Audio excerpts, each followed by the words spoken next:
Le président de mon pays a inventé une université pour l'Afrique et la Méditerranée, tout ça dans un même pot, et a décrété qu'il était installé en Tunisie. Il n'existe aucune solution militaire à un problème politique. Nulle part, il ne s'est trouvé vérifié qu'on puisse régler un problème de cette manière. Les premiers qui l'ont dit, ce sont les militaires de mon pays, qui, lorsque, obéissant, comme c'est leur devoir, et servant, comme c'est leur métier, ils ont participé au début de l'opération qui est conduite au Mali. Et les militaires, les premiers, nous ont dit, il n'y a pas de solution militaire sans projet politique. Quel est le projet politique? Eh bien, la réponse est que nous ne savons pas. Et je n'hésite pas à le dire devant vous, quoique je sois patriote, français, et précisément parce que je le suis. Je ne supporte pas que nous soyons depuis 8 ans en guerre, en ayant discuté une seule fois à l'Assemblée nationale du pays, que cela nous ait coûté 5 milliards, 2 millions par jour, qui auraient été employés, à mon avis, bien plus utilement à essayer de juguler les causes qui alimentent le bocal d'où sortent les terroristes, qu'à essayer une guerre asymétrique qui ne peut pas être victorieuse. Ça coûte de le dire. Si tu aimes les analyses des débats politiques, abonne-toi. Pourquoi Jean-Luc Mélenchon rassemble autant de soutien malgré les attaques médiatiques? Ce livre décrypte la défiance populaire, la crise démocratique et le réveil citoyen en France. Résistance, le combat pour une nouvelle France maintenant à 9,99 € au lieu de 14,99 €. Parce que des hommes, des femmes sont en train de mourir dans cette guerre. Et certains le font par obéissance. Ce sont les uns des militaires, les autres des civils. Elle ne mène nulle part. Et si vous vous en voulez la démonstration, regardez le bilan de 20 ans de présence militaire en Afghanistan, où ont été déversés des centaines de milliers d'hommes, des milliards de dollars, jetés les bombes par milliers, dont la plus grosse bombe conventionnelle de l'histoire de l'humanité, par les Nord-Américains, et qui, 20 ans après, s'achève par une débandade, où l'on négocie avec ceux-là même qu'on prétendait combattre, l'aliénation et l'abrutissement de la société afghane. Alors nous, on doit apprendre. Je le regrette. J'en suis désespéré. Mais que faire sinon apprendre, réagir, inventer, ouvrir de nouveaux chemins, intervenir à temps, c'est-à-dire avant que les choses se dégradent jusqu'à un point où plus personne ne contrôle rien. Parce que si la victoire militaire est impossible, la défaite militaire serait une catastrophe au moins aussi grande, tant et si bien que nous naviguons entre des inconvénients. Je veux vous dire que pour ma part, je crois à la guerre idéologique. On vainc un adversaire quand on vainc ses causes. Je crois à la guerre sociale. Si nous rectifions les problèmes sociaux qui sont à l'origine de l'embrigadement des populations, nous pouvons espérer voir un autre avenir, un autre futur se dessiner. Je crois à la guerre du financement. Et je repose devant vous la question que j'ai posée à la tribune de l'Assemblée nationale française. Qui paye pour qu'on sache une bonne fois à qui on doit vraiment aller demander des comptes? Et ensuite, qui encaisse? Je veux dire par là que j'ai les plus vifs doutes sur les motivations et les finalités religieuses de tout cela. D'abord parce que tous les docteurs de la foi en islam condamnent ce type de méthode. Ensuite parce que les premières victimes sont les musulmans, et en plus grand nombre. Dès lors, j'observe avec assez d'attention et sans avoir besoin d'être extra-lucide les trafics de toutes sortes qui, sous prétexte de religion, réorganisent d'anciens passages, d'anciennes méthodes, d'anciens trafics, d'anciens commerces, mais à l'échelle à laquelle dorénavant il est possible de les conduire, puisque nous sommes dans le néolibéralisme. Là où l'on trafiquait des cigarettes, on continue à le faire, mais on trafique la drogue, qui est autrement plus juteux et rentable. Où va cet argent? Parce qu'il faut bien qu'il aille quelque part. Et ainsi de suite. Où va l'argent de la traite des êtres humains? Par conséquent, la racine de la lutte et de la guerre qu'il faut mener, elle est dans les comptes en banque, elle est dans l'organisation internationale des mafias, elle est dans les possédants des trafics d'armes, des trafics d'êtres humains, des trafics de drogue. Voilà, mesdames et messieurs, à quelle stratégie je crois. Je répondrai pour le reste aux questions que vous voudrez me poser à ce sujet. Mais je voulais dire toutes ces choses ici, parce que je sais que cela sera entendu dans mon pays, autant que dans le vôtre à qui je n'ai rien à apprendre, mais qui saura que si je l'ai dit devant vous, c'est que donc c'est une parole qui peut être entendue par nos meilleurs amis, par ceux avec qui nous avons à traiter de notre futur commun possible. Les Françaises et les Français qui m'écoutent à cet instant même parce que nous sommes reliés par la diffusion de mon discours doivent maintenant comprendre pourquoi la francophonie peut être entre nous quelque chose de plus que ce qu'elle a été. Je sais que quel soupçon pèse sur la francophonie. Ah, c'est l'instrument de l'impérialisme français. Ce n'est pas faux. Je ne vais pas vous dire non, ce n'est pas vrai, nous n'avons eu que des intentions pures dans le passé. Bien sûr que non. Mais je demande qu'on y réfléchisse un instant. Dans les choses qui nous contrarient parfois, il y a un peu à prendre. Et des fois, beaucoup. Mesdames et messieurs, ne sous-estimons pas la force comme un bien commun de pouvoir disposer d'une langue en usage commun. Je ne l'appellerai d'ailleurs que comme ça au cours de mon exposé, la langue en usage commun. Cette langue en usage commun est la 5e qui se parle dans le monde. Elle est la 4e qui se parle sur l'Internet. Elle est non seulement le vecteur entre ceux qui la parlent, mais également le moyen pour ceux qui parlent d'autres langues d'assumer la diversité linguistique tout en disposant d'une langue qui leur permet de s'entendre. C'est une réalité que j'ai bien connue. Je suis né à Tanger. Eh bien, on y parlait arabe. Et puis d'autres parlaient espagnol, d'autres portugais, certains français, que sais-je encore. Eh bien, entre nous, nous parlions espagnol. Et cette langue nous permettait, chacun pour notre compte, de parler notre propre langue, sans jamais y renoncer. Cette fonction spéciale de la langue, je la mets en avant pour vous dire, à vous autres, romanciers, poètes, universitaires, que la langue française ouvre la possibilité d'une langue commune avec 300 millions de personnes, 700 millions d'ici la fin du siècle. Ce n'est pas rien pour vous non plus, burkinabés.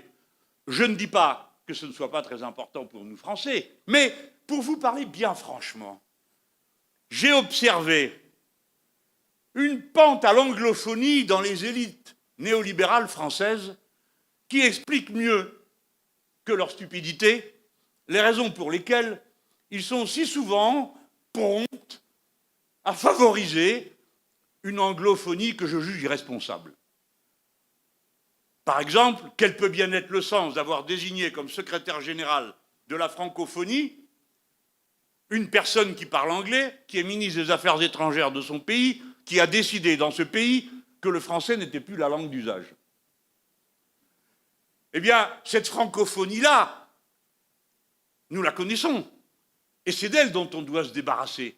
C'est celle des combines géopoliticiennes, où vous autres tous vous apprenez en voyant quelqu'un surgir sur le parvis de l'Élysée et qui vous apprend qu'un tel est élu secrétaire général de la francophonie sans aucun respect pour les chefs de vos gouvernements, pour vos universitaires, pour la capacité créatrice gigantesque de l'espace de la langue commune francophone.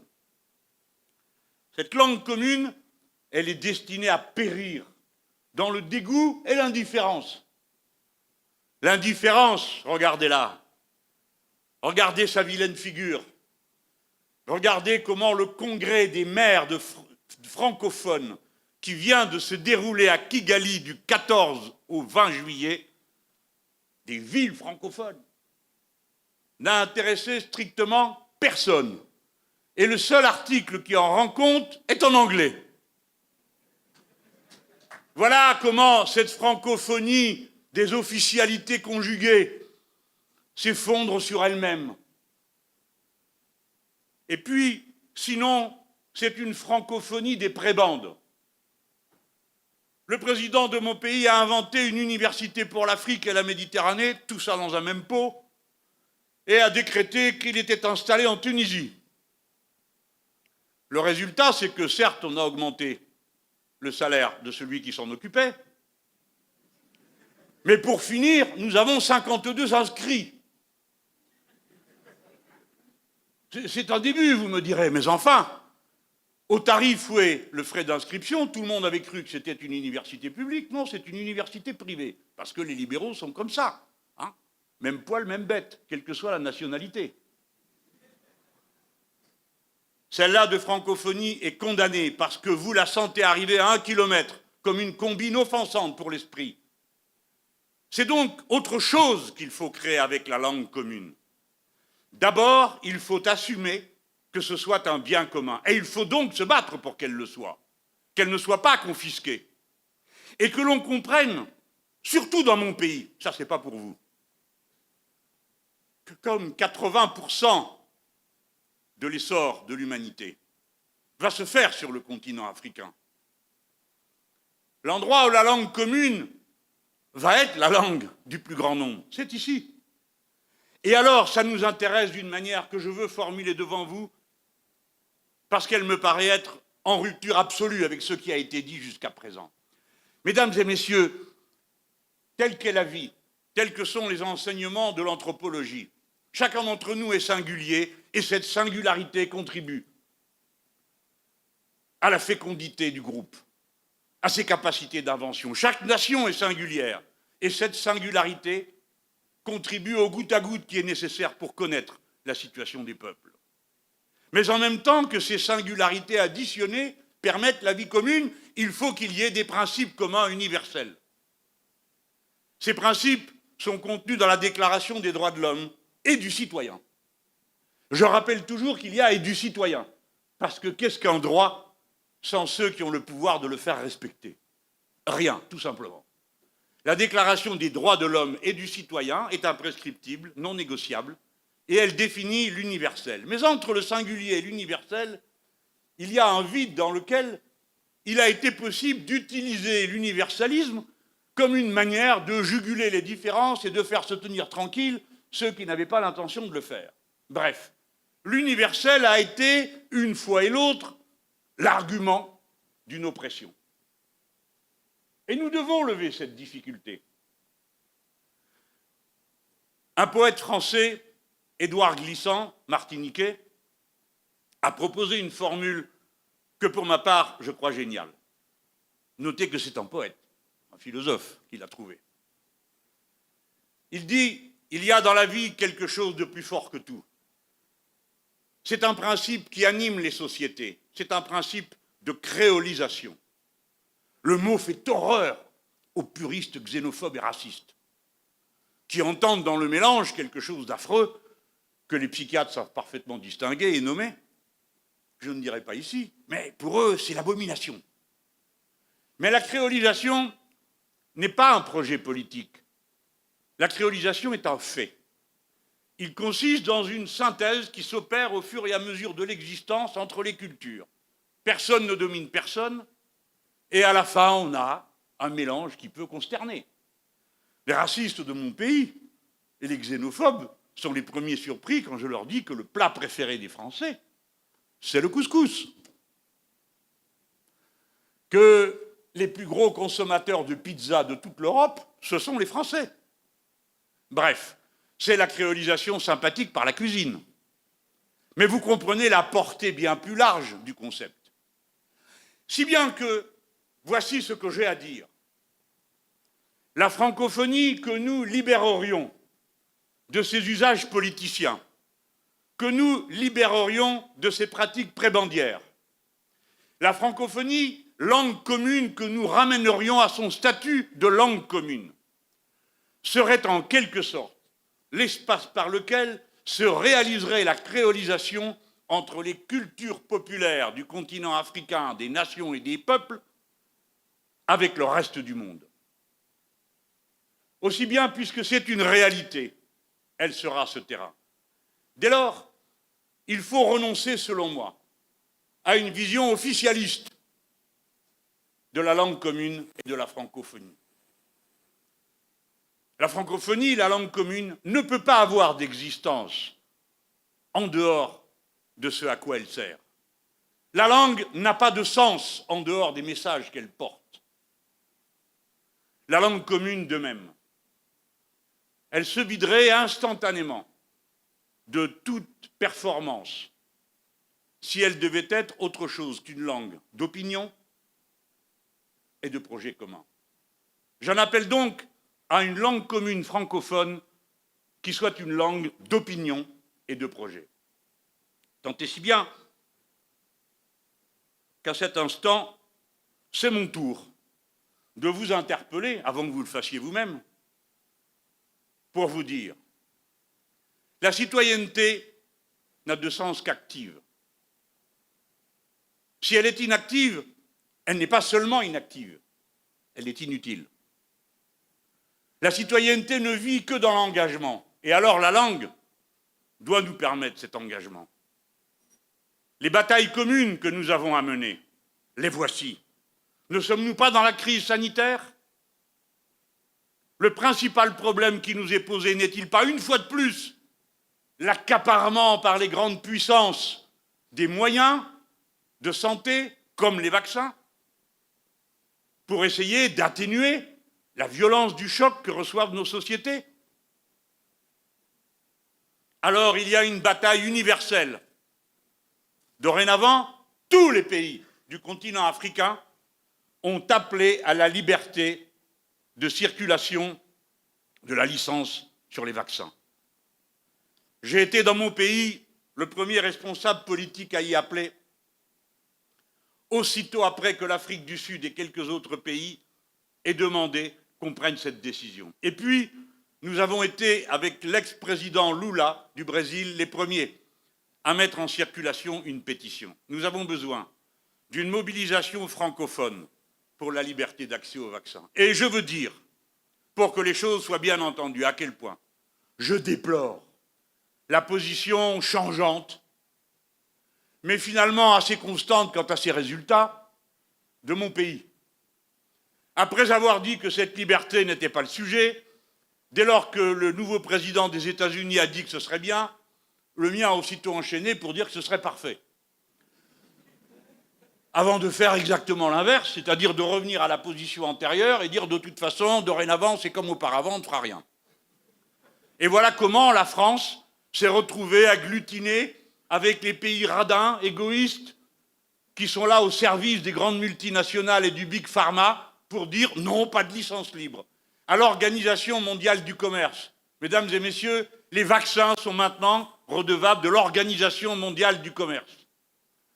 Nous avons connu, nous autres Français, une période où jusqu'en 1959, il était interdit de déposer des brevets sur les vaccins, parce qu'on considérait que tout ce qui relevait de la sauvegarde de l'humanité était un bien commun, et que l'intelligence que déployaient ceux qui avaient été capables de faire ces découvertes appartenait à l'humanité tout entière. Parce que c'est la leçon numéro 1 des scientifiques et de l'esprit des Lumières. Les scientifiques, eux, ils partagent tout dans leurs revues, dans leurs échanges. Personne ne cache ce qu'il fait.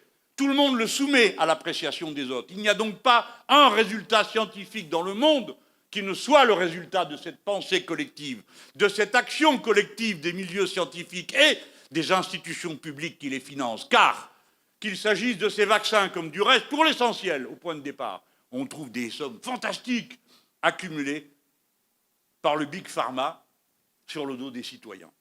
J'ai donné cet exemple, mais nous pourrions aussi avoir tous, et vous spécialement, des initiatives mondiales dans notre langue commune pour demander que cessent les élevages ultra-intensifs qui défigurent le rapport de l'homme à la biodiversité, qui défigurent nos sociétés, mais qui surtout amplifient, après avoir détruit les agricultures des pays où on ne le pratique pas, représente un risque majeur parce que la transmission des maladies qui viennent des animaux, et la plupart en viennent, se fait par zoonose et comme résultat des élevages intensifs. Nous aurions donc une raison sanitaire, une raison sociale et une raison philosophique de nous opposer aux mauvais traitements qui sont infligés à des millions d'animaux dans le monde pour la satisfaction d'une petite poignée de gens que ça ne dérange pas d'assassiner socialement tous les autres en mettant sur le marché mondial des quantités de marchandises que les gens pourraient aussi bien produire chez eux comme vous, les Burkinabés,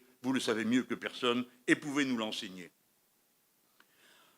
Autre cause commune, autre fait d'opinion commun. Nous sommes entrés dans le changement climatique. Il ne sert à rien de tourner autour du pot. Le changement climatique est commencé et il est irréversible. Et comme il est irréversible, naturellement, bien des domaines sont engagés. Mais dans la politique, ce qui est engagé, c'est la décision. Que faut-il faire? Comment allons-nous agir? Alors, bien sûr, la plupart d'entre nous, qui sommes des gens raisonnables, se disent qu'on va agir pour le mieux. Mais d'autres disent, ce n'est pas notre sujet pour le mieux. Nous allons agir conformément à nos intérêts. Et si leurs intérêts font qu'ils y trouvent un intérêt, eh bien, ils ne feront rien. Ou plus exactement, ils tireront du profit des dévastations qui se produisent. Je me rappelle avoir constaté d'une manière effarée de voir un type qui disait « c'est formidable, sur l'Atlantique flottent des glaçons qui viennent de l'océan profond, et figurez-vous que ces glaçons sont pleins de méthane. Nous pourrions les ramasser et tirer du méthane. » C'était sidérant. La présence de ces glaçons signifiait que le méthane du fond de la mer, qui serait en état de subjuguer toute l'atmosphère terrestre, est en train de se libérer à la surface des mers. La première idée, ce n'est pas de se demander comment on va justement pouvoir sortir ce méthane des glaces pour pouvoir l'utiliser. Je prends cet exemple, mais tous les autres, vous les connaissez. Et ça m'amène, pour ne pas entrer trop dans les détails, mais je suis prêt à le faire, à vous proposer, et je le fais ici pour la première fois, avant de le faire dans mon pays, et le moment venu, si les destins le permettent, de le faire au nom du pays. C'est que compte tenu de la violence des accidents qui résultent du changement climatique ou de l'imprévoyance absolue des puissants de la Terre qui sont responsables de ce changement. Il est peu probable que chacun puisse s'en sortir tout seul, parce qu'au fond, de nouveau va se poser à l'échelle locale, nationale, régionale, mondiale, la grande question. Est-ce que nous en sortons chacun pour soi ou tous ensemble? C'est la question philosophique du XXIe siècle face au changement climatique. Tous ensemble ou chacun pour soi.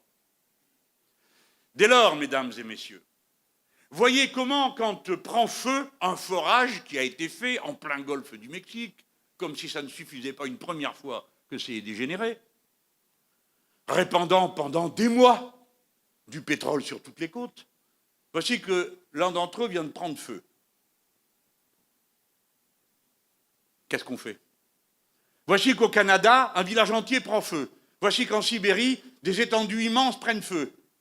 Voici qu'ici, tout d'un coup, s'abattent des quantités d'eau incroyables, au point que, dans une des provinces chinoises, on dit qu'un barrage qui a maintenant une faille de 20 mètres pourrait s'écrouler et déverser toute l'eau qu'il contient sur les populations qui sont en dessous. Voilà le genre d'accident auquel nous allons être continuellement confrontés. Que faisons-nous? Nous regardons les Chinois et nous leur envoyons des messages de sympathie. Nous regardons les Mexicains et nous leur disons combien nous sommes sensibles à leur malheur. Ou bien, est-ce qu'au contraire, il n'est pas venu le moment, comme on l'a fait dans le passé, sous l'autorité de l'Organisation des Nations Unies, qui dispose, comme vous le savez, de forces d'interposition militaire. Le moment n'est-il pas venu que l'on crée une force de sécurité et d'intervention écologique pour faire face en commun, nous autres, le peuple humain, chaque fois qu'on nous appelle à la rescousse devant un accident? Je sais que c'est une idée neuve. Il lui faudra du temps pour faire son chemin, comme d'habitude. Elle soulèvera d'abord des ricanements de ceux qui savent toujours tout mieux que les autres, mais qui, souvent d'ailleurs, font la preuve qu'ils ne savent en réalité rien, si l'on tient compte du fait qu'ils sont absolument incapables de faire avancer quoi que ce soit, à part de nous dire qu'il ne faut pas le faire, que oh, c'est compliqué, il faut en discuter, si possible à perte de vue, avec des gens que l'on paierait pour ça. Mais nous savons que nous allons être dans l'urgence. Et je vais dire au peuple de l'Afrique méditerranéenne, ceux du Maghreb, je suis né parmi eux, et puis tous les autres autour, dites-moi ce que vous comptez faire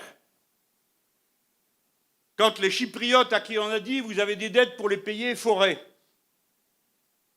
ont commencé à forer, qu'arrivent les Turcs qui disent ici c'est chez nous. superposant ainsi la possibilité d'une crise écologique qui résulterait d'un forage mal fait avec une crise politique de gens qui se battent pour savoir à qui est le trou. Que ferons-nous? Nous enverrons des messages émus? Non, parce que la mer Méditerranée n'est pas le pédiluve de l'Europe. C'est quasiment un lac. Elle n'a que 13 km d'ouverture sur l'océan mondial. Ne croyez pas que cette question soit loin de vous. Vous autres dans le Sahel, vous avez payé cher le changement de circulation du tapis roulant qu'il y a dans l'Atlantique. Les sécheresses des années 80-90 viennent de l'Atlantique Nord, pas d'ailleurs. Dès lors, si la mer Méditerranée aussi se détraque, et elle est en train de se détraquer, parce qu'elle réchauffe plus vite que toutes les autres étendues de mer du monde, provoquant une évaporation qui est de plus en plus active, puisque pour 1 degré de plus, nous avons 7% d'évaporation supplémentaire, déclenchant ce qu'on appelle là-bas des épisodes méditerranéens. En réalité, le climat français, pour ne parler que de lui, est en train de se tropicaliser. Attendez-vous, mesdames et messieurs les universitaires, à recevoir dans vos universités les inscriptions de nombreux étudiants français qui viendront apprendre ici en quoi consiste le travail dans une zone tropicale. Parce qu'ils ne le savent pas. Et quand on leur dit qu'ils vont avoir un problème avec le cycle de l'eau, ils vous regardent de travers en disant « Ah, quel prophète de mauvais augure !» Si bien que vous pouvez avoir des régions dans l'est de la France qui sont vertes d'habitude et qui sont toutes sèches, il n'y a plus d'eau. 18 départements français en sécheresse. Vous connaissez ça, vous? Vous avez dû traiter l'affaire dans tous les sens. Ben, eux, ils découvrent. Et ils n'ont pas encore admis une réalité qui les contrarie. Je donne cet exemple des cycles de l'eau, mais sur le cycle de l'eau, là aussi, nous autres, de la langue commune, nous avons à dire.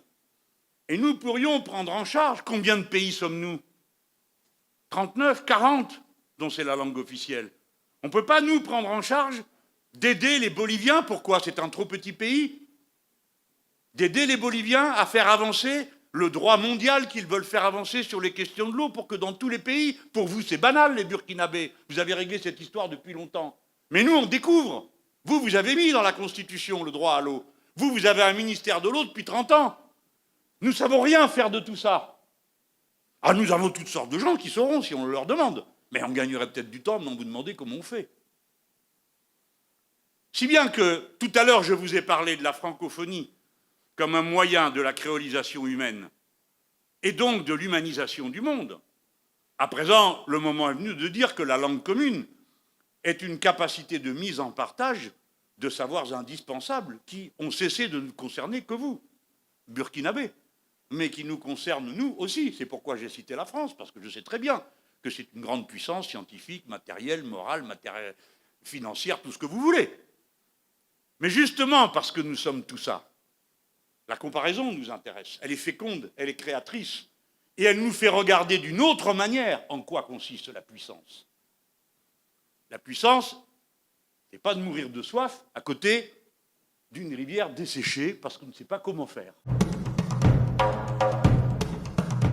Jean-Luc Mélenchon présente ici une vision des relations entre la France et l'Afrique fondée sur la coopération entre les peuples plutôt que sur les rapports de domination hérités du passé. Devant des étudiants burkinabés, il défend l'idée d'une francophonie renouvelée, pensée comme un espace de partage des savoirs, des projets et des expériences communes. Au cours de son intervention, il rend hommage à Thomas Sankara, dont il souligne la modernité des réflexions sur la souveraineté alimentaire, l'écologie et l'émancipation des peuples. Selon lui, plusieurs défis actuels avaient déjà été identifiés par l'ancien président burkinabé il y a plusieurs décennies. Mélenchon critique également le néolibéralisme, qu'il considère comme l'une des principales causes des déséquilibres économiques, sociaux et environnementaux observés à travers le monde. Il estime que les nations doivent retrouver une plus grande maîtrise de leurs choix économiques et de leur développement. Sur la question sécuritaire au Sahel, il affirme qu'aucune solution militaire ne peut durablement résoudre un problème avant tout politique, social et économique. Il plaide pour une approche reposant davantage sur le développement, la justice sociale et la coopération internationale. Enfin, il invite les nouvelles générations africaines et françaises à construire ensemble des réponses aux grands défis du XXI siècle, qu'il s'agisse du changement climatique, de la souveraineté alimentaire, du numérique ou encore de l'accès au savoir. Pour lui, l'avenir dépendra de la capacité des peuples à inventer collectivement de nouveaux modèles de développement et de coopération. Et si la colère du peuple français avait enfin un livre? Résistance, le combat pour une nouvelle France décrypte les médias, les élites, la crise sociale et le réveil citoyen. Disponible maintenant à seulement 9,99 € au lieu de 14,99 €. Le lien est en description. L'information spectacle vous fatigue? Reprenez le pouvoir sur votre réflexion. Entre technocratie et colère populaire, notre e-book « La République selon Raymond Aron » offre les clés de lecture que les grands médias oublient. Profitez de l'offre de lancement à 9,99 €. Le savoir est une arme. Lien en description.